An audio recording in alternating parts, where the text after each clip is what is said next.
Hello and welcome back to BannerKings, and I'm actually very excited to bring you a new feature that I did not know about, and thank you to those of you in the comments that actually mentioned this, because I had no idea, as I said. Anyway, basically you can go into your quartermaster's little conversation here, and you could say, "Hello, I would like you to stock up on our supplies when possible." And that is exactly what she's going to do. So as you can see, "As you wish, my lord, I shall supply our retinue whenever possible with provisions for 10 days. Now that's obviously fantastic. She also has the ability to give us an overview of our supplies. So you can see here, our retinue requires with 300 members and over the course of 10 days, 10 textiles, 23 alcohol, animal products, and 19 wood for its morale. In terms of equipment, 1 arrows, 3-4 weapons, and 1 mount are needed. In the case of a siege, we also require additional tools and wood for optimal efficiency at building our camp and siege engines." So there is a huge amount to do here, and it's amazing that you can just delegate that to one of your people. And I absolutely love that. I think that is absolutely fantastic. I think that is probably one of the best features of BannerKings as a whole. I'm kind of a sucker for those kinds of things because I do not really appreciate a lot of busy work.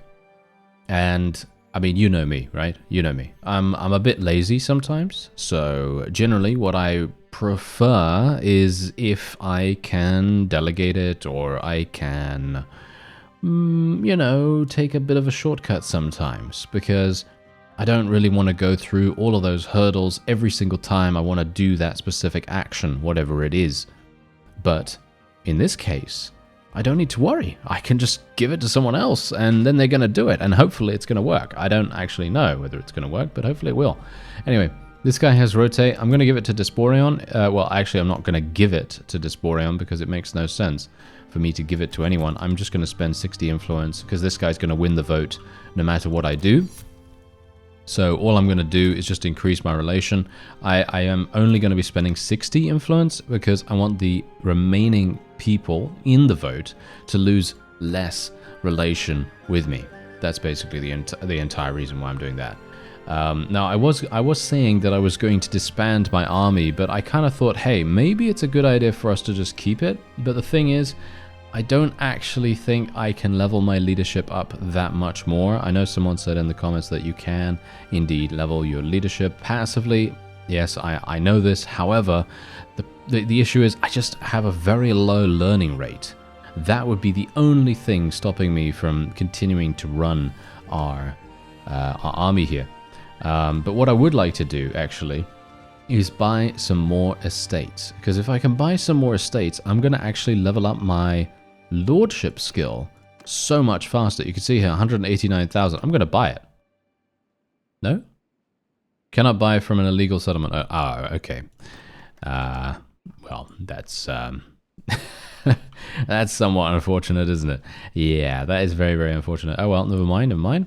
Okay, Amatatus is obviously the front line of the battle against the Northern Empire at the moment. Let me see if I can buy this. Yes, I can. There we go. And we're going to just leave it on production. I don't really see a point to do anything different with that. We can also put prisoners in here if we so desire, as you can see. Can we put all of these guys in here? Yeah, I think we can. That's actually kind of crazy. So we can just put a bunch in, 106 prisoners in there. And as you can see, our available workforce is 187 and the population is 142. We, how much did I actually spend on this? Did I spent 200, wait, really? Did I really just spend 263,000? Apparently I did. I didn't even look at the price. You see, that's exactly what happens when you have more money than sense. You just never look. You know, that's exactly it. I don't have any experience with that personally, but I find that quite amusing in this game, at least. So let me actually have a look. I own this, as you can see. I own this, and the acreage is 202. What's the acreage of the other one? I actually want to just take a quick look at this, because if I can see what's happening, you can see my leadership is just not really leveling up at all here. But if I can have a look... Oh, yeah. No, the acreage is insane. Look at this. 1,134. No wonder that's going to get us... Well, I mean, it may get us a good amount of lordship skill. I don't know. Going to disband the army now. I don't really see the point in keeping them around. I kind of want them to just go away and, you know, do things. Do whatever they want to do. Because I don't want to let our people have some issues, you know. And look at this. I can actually buy this from this guy right away. I'm going to do that. I'm literally just going to buy that from him. And we're just going to leave it on production. That's all I'm going to do. I'm just going to invest in estates as much as possible. And that is all we're going to do. Amatatus is under siege right now. Let me actually just go and take a look. I find it really, really funny, by the way, that I disbanded my army. And as soon as I disbanded the army, we had a siege declaration coming in. Because as you can see, these guys have 890. I feel like they're probably going to fail. But it kind of makes me think maybe I should. Oh no, wait. We might be getting an army sorted out. But we can attack a couple of people in and around the area nevertheless. Let's just do a little bit of damage here. There we go. Take her prisoner. Take the prisoners as well, because obviously we kind of need prisoners now if we want to put a bunch in to our estates. And yeah, let's actually hope that this guy does something with that arm. Is he actually coming over here? Or is he just going to be an idiot? He might be an idiot. I don't know. That's the issue here. Because here's the thing. I personally doubt that these guys are going to be able to do much. I don't know what the walls are like, because I can't see that information. Which is actually quite... no, I think this one wall is destroyed. The other wall is repaired.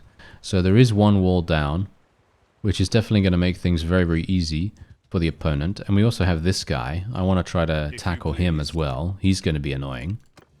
Oh, we're fighting in the forest. Okay, I'm not a big fan of fighting in forests most of the time. Mostly because they do provide a significant challenge to a lot of the AI cavalry. However,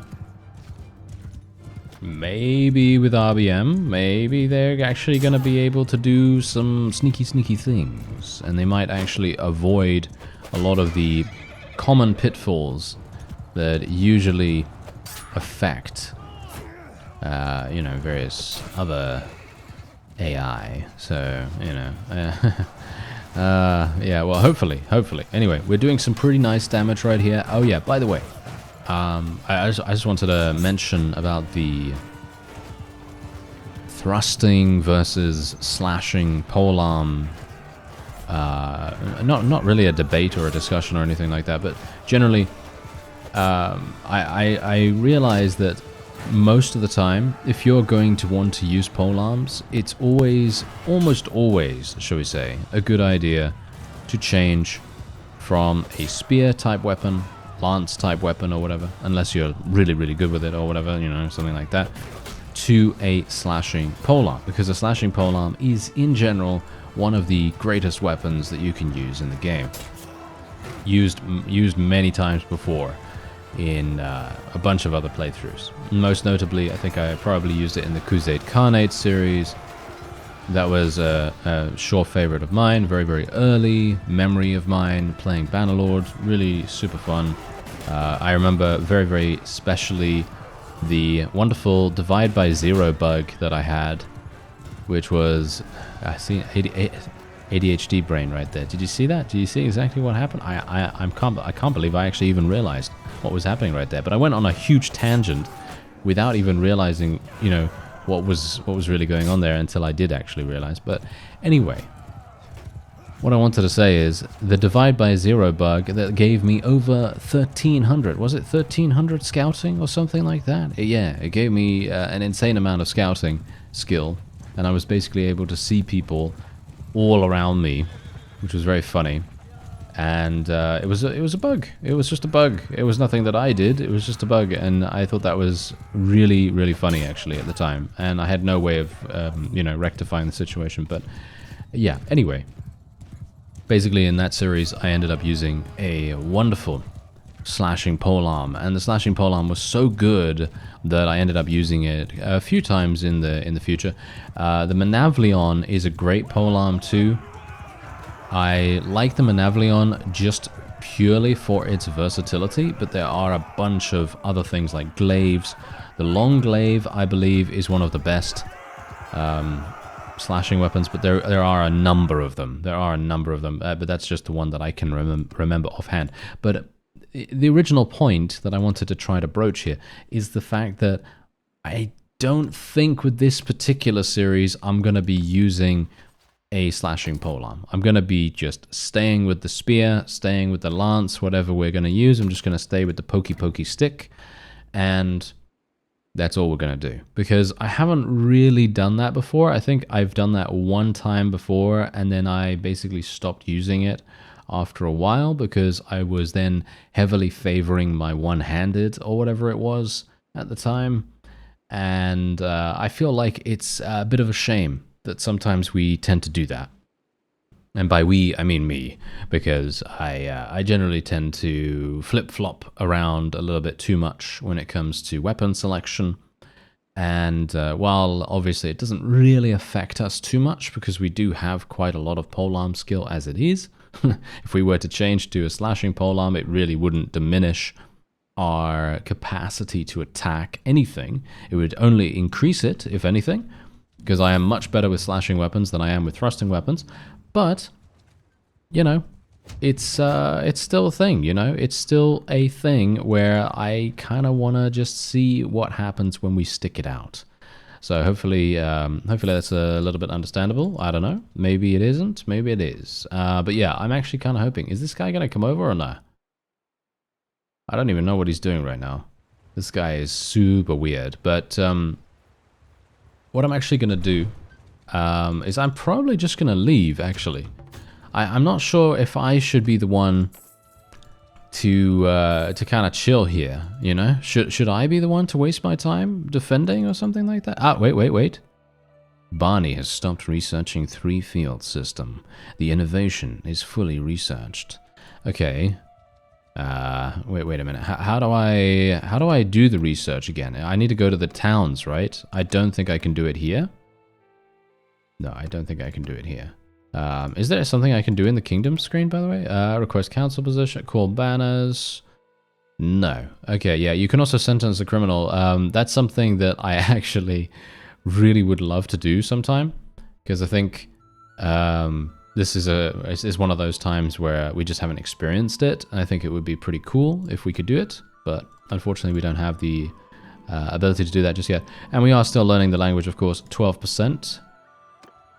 And we're not really being super heavy into the religion, you know, sort of things going on with this mod so far. I'm not entirely sure. Does religion actually do much in regards to what's actually happening in the game? I have no idea. But yeah, anyway, we're just going to be placing a bunch of these prisoners in here, because of course we will. I mean, why not, right? And let me just do this. There we are, nice and easy. You know, I gotta say, I really love. That's one thing that I really love about Bannerlord.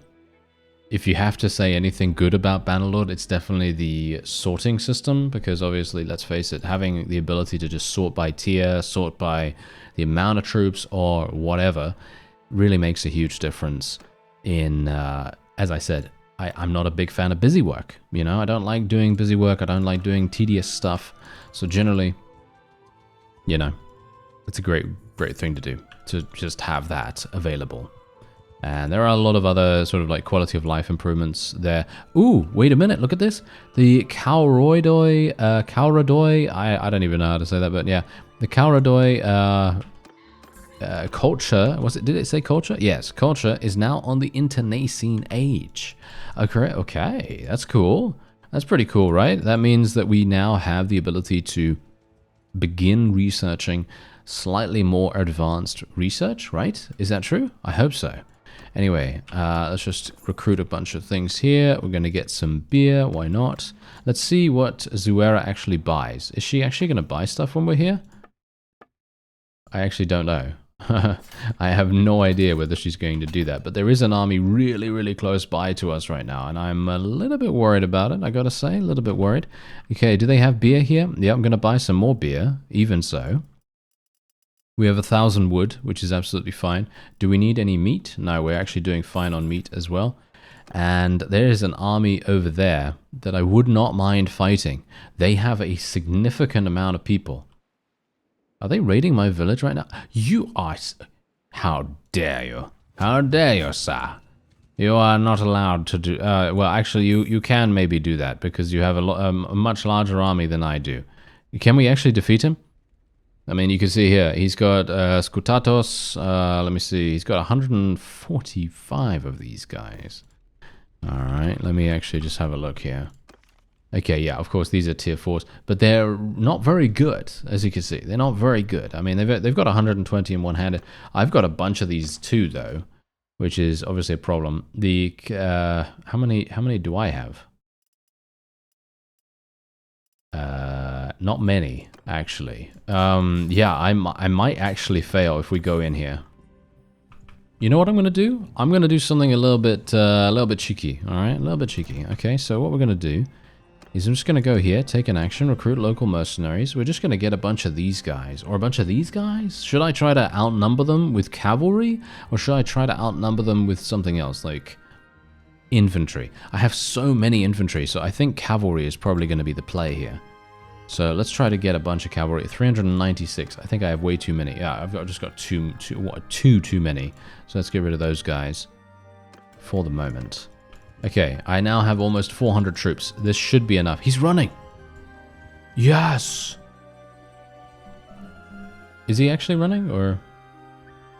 Amatatus is actually under siege, like properly under siege now. And Vincantios is on his way to Sestadime Castle. Why is he going to Sestadime Castle? I could not tell you. I literally could not tell you. But yeah, we're going to fight this guy. He has crossed a line by raiding one of our villages. It's not like I've ever raided anyone's village. Have we? You didn't see that. Oh no.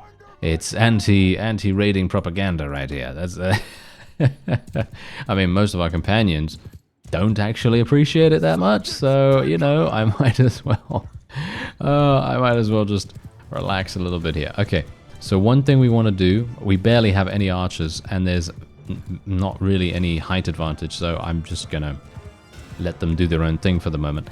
And what I want to do is I actually want to try and kill their leaders. This is one thing that lancers and spears and so on and so forth, I mean, basically any really heavy hitting weapon can do this. And it's probably going to be the easiest to do with a slashing... Oh dear, that was bad. Yeah, with a slashing polearm. But, you know, I'm going to try and see whether I can make it work. Because as it stands, I really quite badly just want to murder them super quickly here, because if we can do that, we might be able to shock them into a morale deficit, and then the morale deficit, they probably cannot recover from that. So if I can kill some of their leaders, that's going to be fantastic, because then they're actually going to start retreating, they're going to start panicking, and that's what we want to do, because every single time, I don't know whether that's actually changed in RBM or BannerKings or anything like that. I don't know whether the morale system has undergone any kind of rework, you know, related to the mods, but the main issue is, I don't know whether you've seen this in the past in various other series or whether you've experienced this yourself, but generally whenever you are in a battle and there is a leader on the, you know, on the field, they literally will prevent any kind of retreat. They will just straight up prevent it. There is nothing you can do about it, because their presence basically makes it, well, as I say, just impossible. Most troops will not retreat as long as there is a vassal on the field still.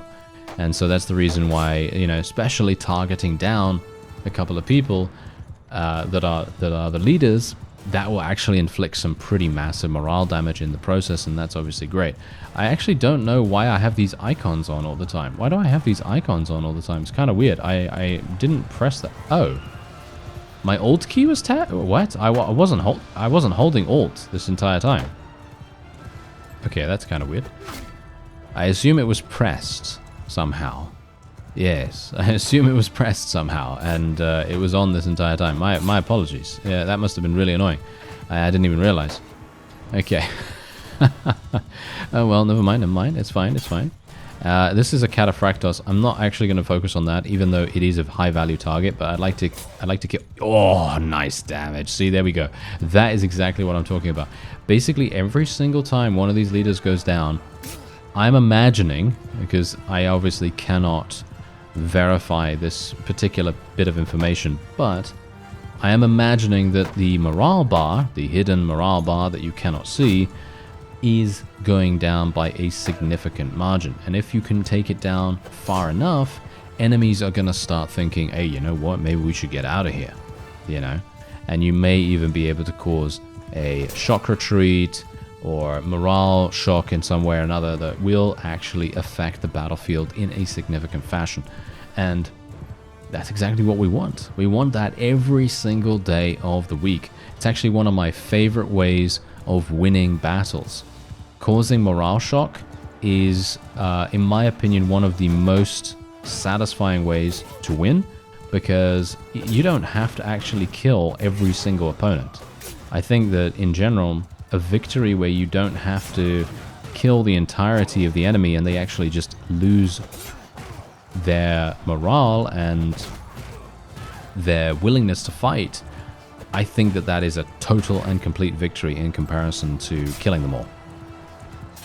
Because technically, if you think about it from maybe a philosophical standpoint, or maybe from, you know, some other standpoint, death, you know, if someone dies, you know, in a situation like this, like any of these soldiers die in this skirmish, and they truly firmly believe in their cause, is that a true victory for you? If you're the one that kills them, and you end up achieving victory in the battle, I don't know, because that's the thing. That's ideologic. You know, it's ideology, really. It's ideology. It's a philosophical discussion, but not really necessary to talk about that. Maybe that's a little bit too much of a heavy subject.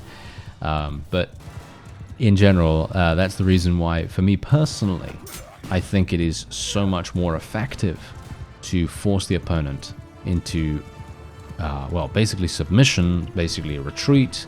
Anything like that is going to have a much greater impact on the field at large, the general battlefield as well, because they're going to retreat from this, if you can force them into retreat, that is, and then they're going to have a significant amount less morale when exiting, and I'm talking about battle morale here. And then if there are follow-up battles, because obviously, let's face it, if you kill all of them, then obviously there won't be follow-up battles. But if there are follow-up battles, then you're not really going to have too many issues actually causing them to retreat again. You can literally just force them to retreat over and over again, and you can make it super simple for yourself, because whole portions, massive swathes of their forces will just go, yeah, you know what, we don't want to do this. We're out of here, you know. And that really makes a huge difference in my opinion. I mean, I like it. I don't know.